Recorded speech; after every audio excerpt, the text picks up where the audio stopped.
Peace, everyone. Today is September 10th, 2023, and this is my journal entry. I hope everything is well with everyone. Everything is okay with me.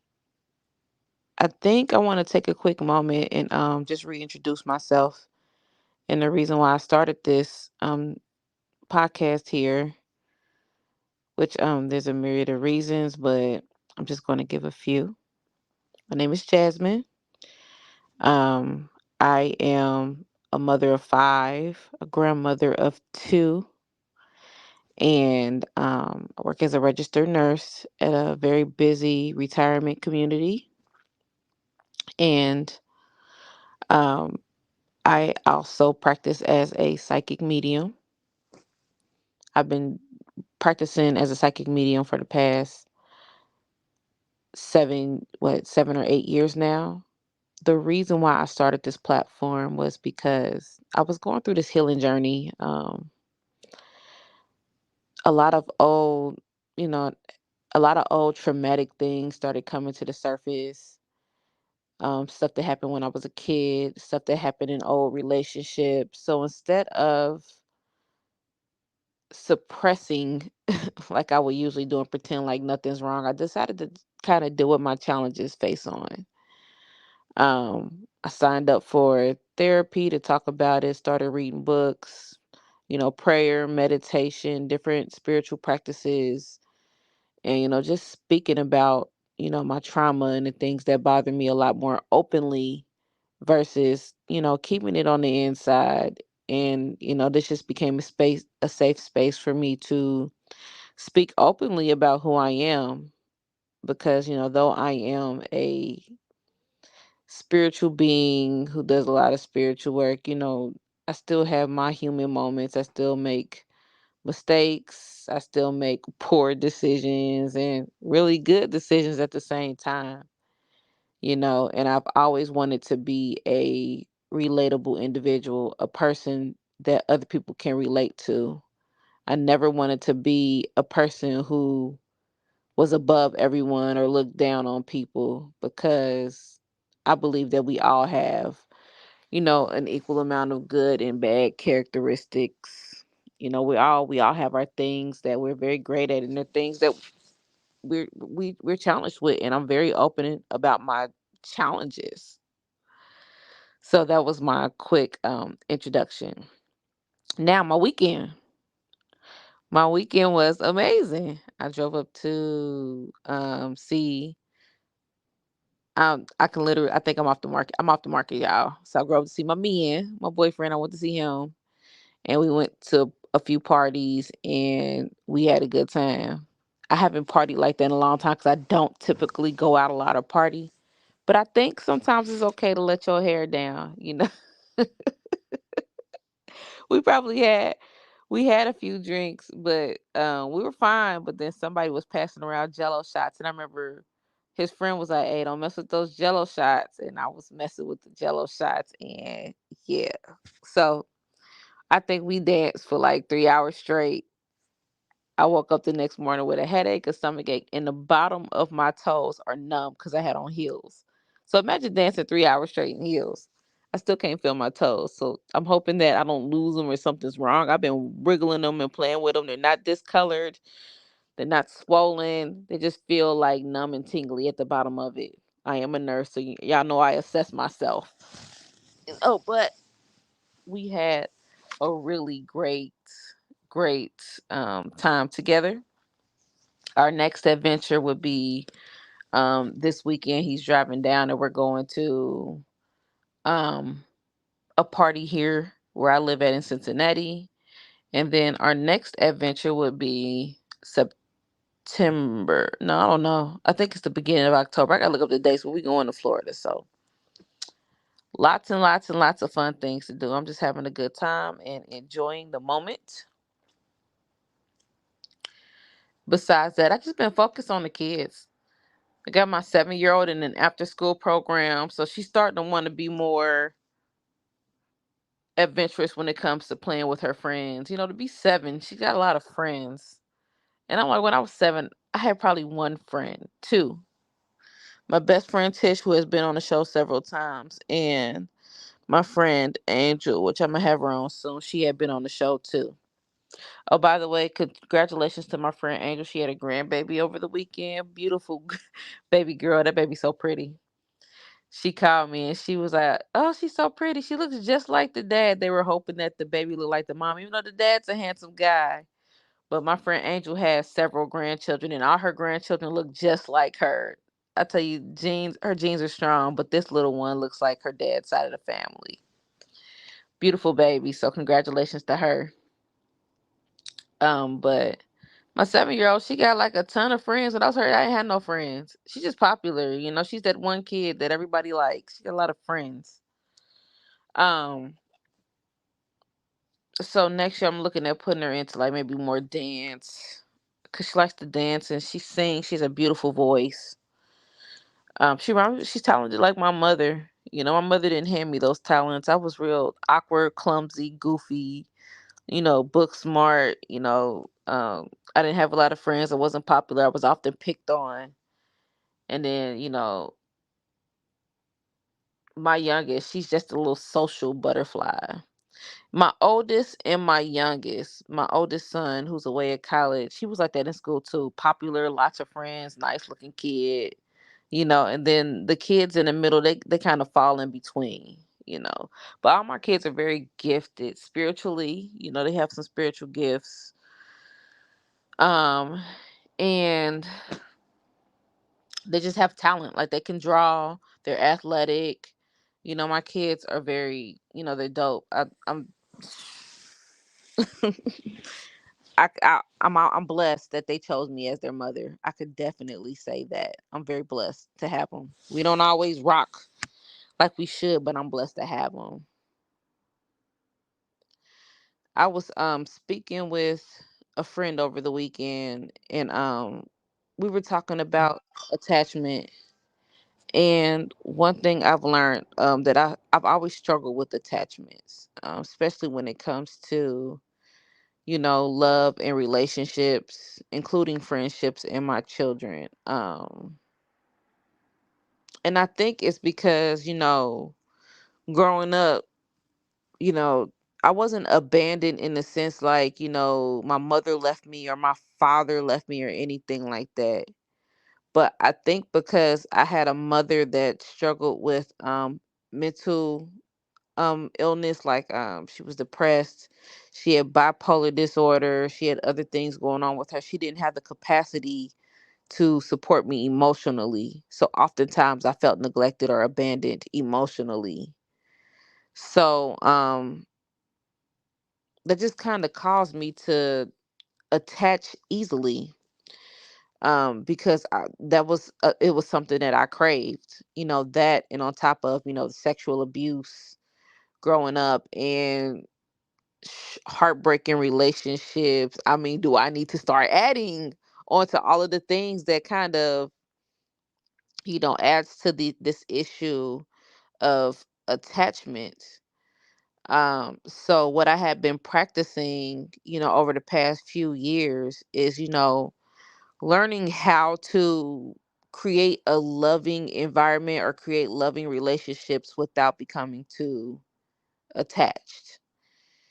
And I was speaking with a good friend about this because, she's in a relationship, and I've been in her shoes before, and every time they fight or she feels that they're going to break up, it becomes very difficult for her because she's attached.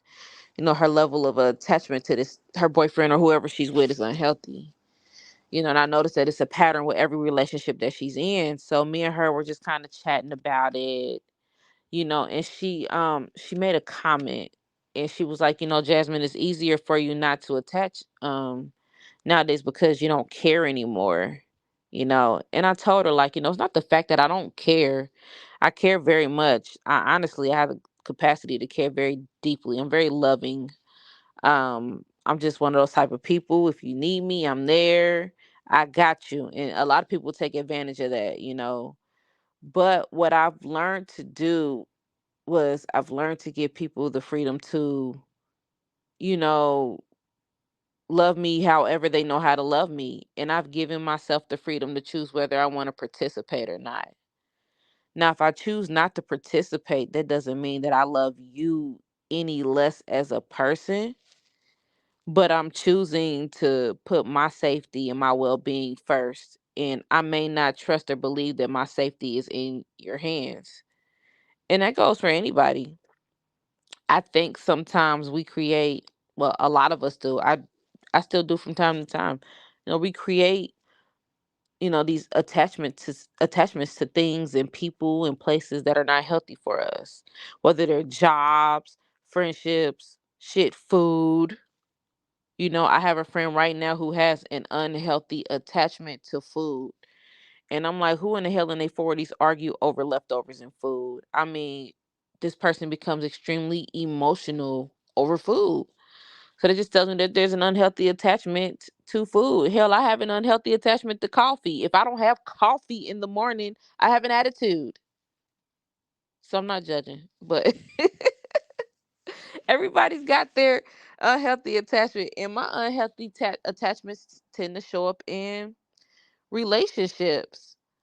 But what I'm trying to do is find a healthy medium, because now that I've learned how to detach, sometimes I can come off cold or I don't care, when that's not necessarily the case. The case is just you have the freedom to do what you want to do. It's not that I don't care. Do you, boo boo? But just don't get mad if I decide tomorrow that I don't want to participate in this. Don't be upset if you out there doing you, and I feel like the capacity of love that you have to give me is just not giving. I can choose to politely walk away and still be very mannerable, very loving, and shit. Look, y'all, I know a lot of people, they can't be in love with somebody and love them, or be intimate with them and then turn around and be strictly platonic friends, but I've mastered that. Okay, I can love your dirty draws, fuck the shit out of you every day, have fun. We can do some of the nastiest, dirtiest, downright freakiest shit, and then tomorrow we could be buddies. Hey, how you doing? Just checking on you today. Want to go to lunch? Tell me about your girlfriend. Type of friend. I can.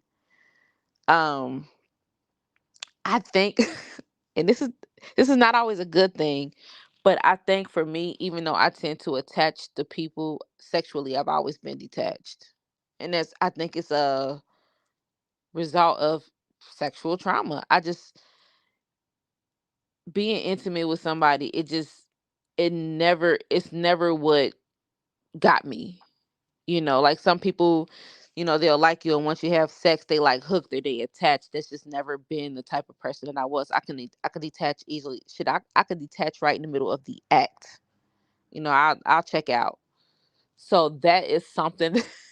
I know it's not funny, but I'm laughing. That is something that I'm healing. I know that's a traumatic response, but I do know that I'm still a work in progress. I am working on being more in tune.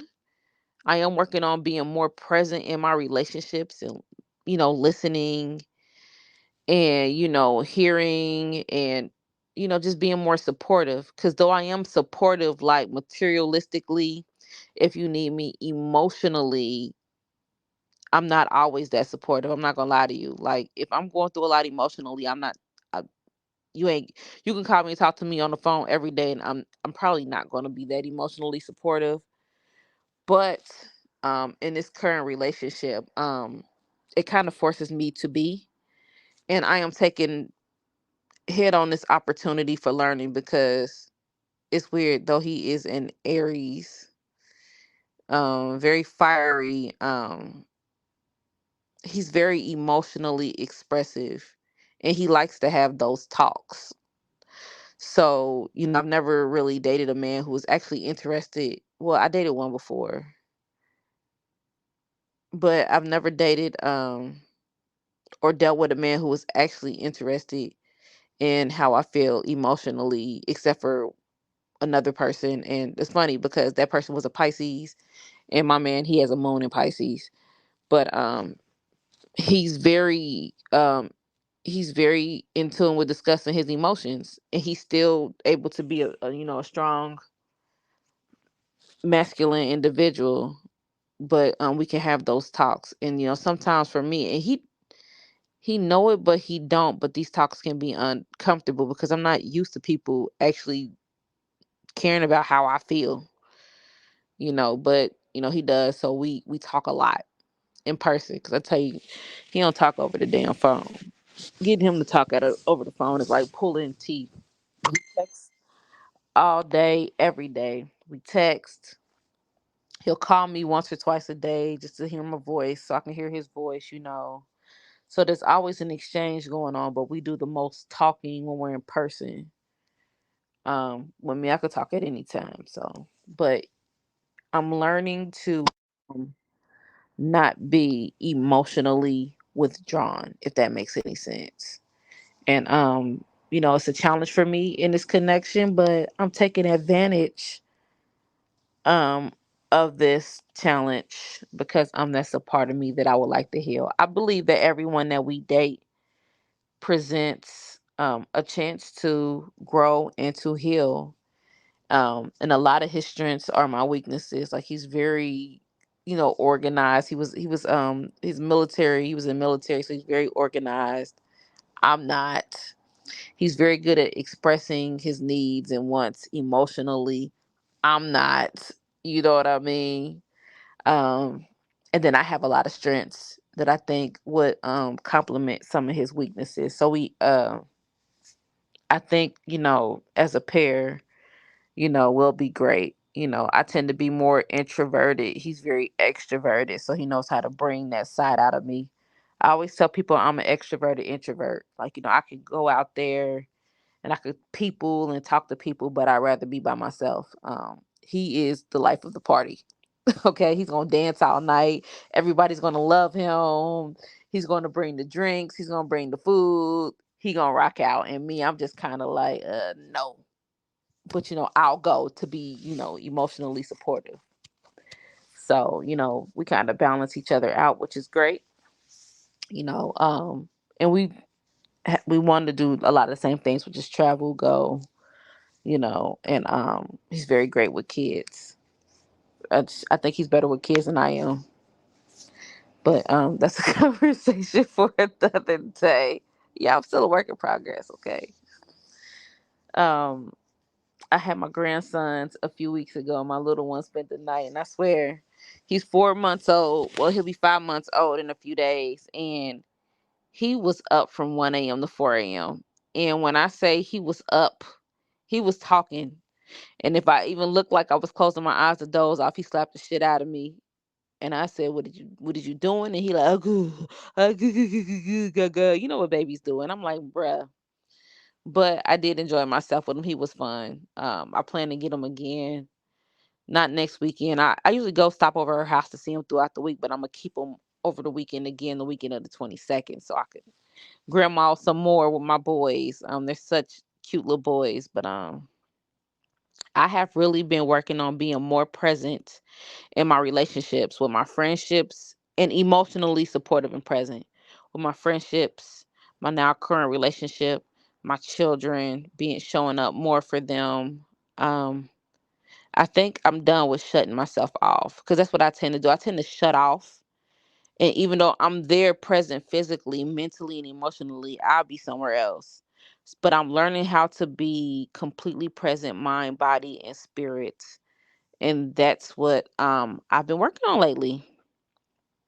So that's about it for today. I am thankful that it's been over a year and I'm still here telling y'all all my damn business. But I love y'all and y'all be rocking with me and I be rocking with y'all. My little 20 something regulars. I rock with y'all. I love y'all. So with that being said, don't forget to love on yourself every day. Do things that you like.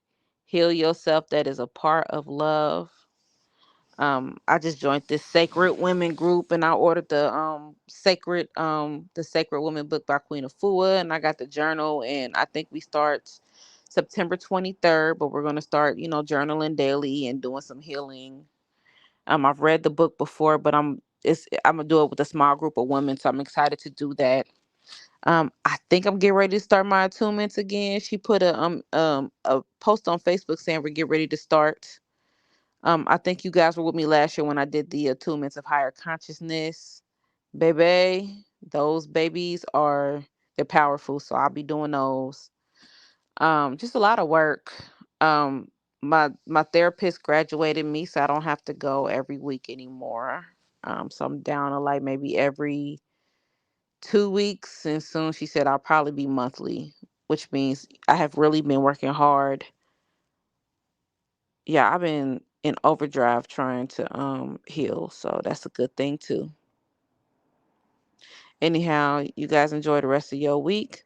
I don't know when I'll put another episode out. I try to do them weekly, but it always doesn't work that way. But I try to get out more episodes. Peace.